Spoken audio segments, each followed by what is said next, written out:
Hey everybody, Mrs. Bianchi. Two students evaluate the expression 17, and then we have parentheses 4 plus 15.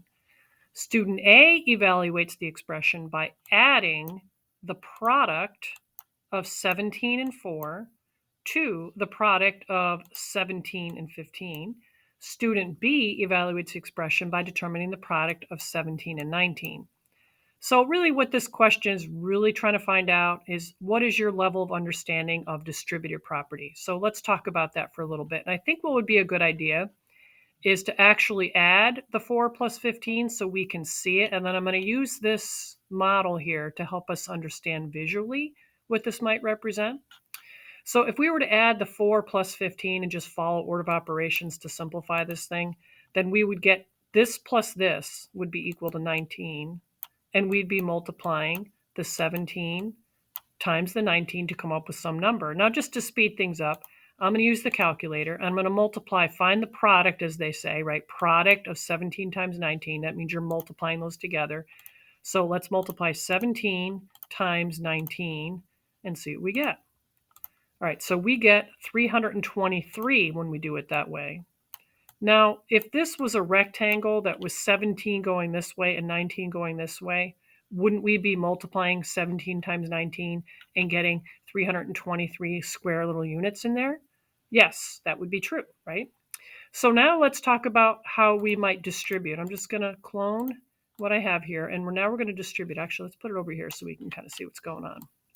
So if I distribute this, that means I'm taking this and I'm multiplying it with that. I'm doing 17 and I'm multiplying it with 4. 17 times 4.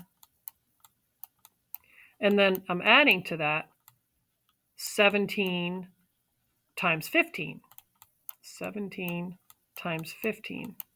Now let's use a calculator just so that we can see what the products are of those separate things. So we'll start by doing the 17 times 4. 17 times 4, and we get this number, 68. 17 times 4, let me put that in blue, and you'll understand why in just a moment. So that's going to be equal to 68. And if we do the 17 times 5, let's do that on the calculator. 17 times, or I'm sorry, I said 5, but I meant to say 15. 15, and we get this number, 255. Now, if I add these two numbers together, the question is, will we get this same number that we had here before of 323? Well, let's find out, and then we'll use the model to help us understand. So we're adding the 68 plus the 255, and we do get the same number that we got before of 323. Now, let's look at the model to help us understand this idea of distributive property. What are we really doing? We're taking this rectangle and we're breaking it up into not one that has a length of 19 now, but the blue one has, this way it's 17, but this way it's 4. And then if we take this green shape here, going this way it's still 17, but how much, see the 19 is talking about the length of the whole thing. So what would it be from here to here? And that would be 15. So let me just rewrite that, 15. Now, if we added the 4 plus 15, doesn't that give us the side length of the entire thing of 19?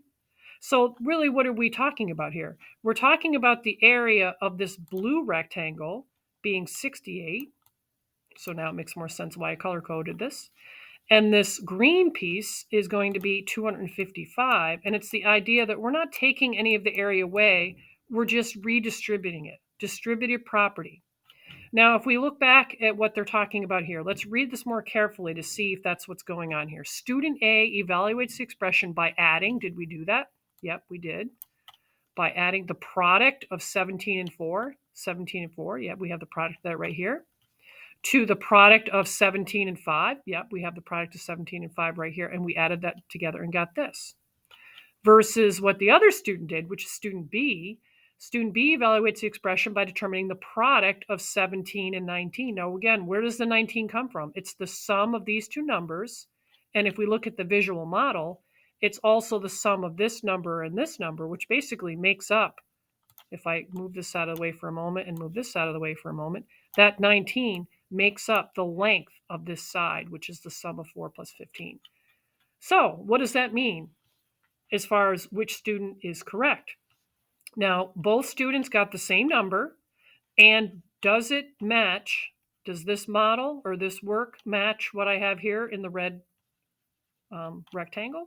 Are they equivalent? So you decide from there. You should be able to be pretty confident on your answer based on our conversations.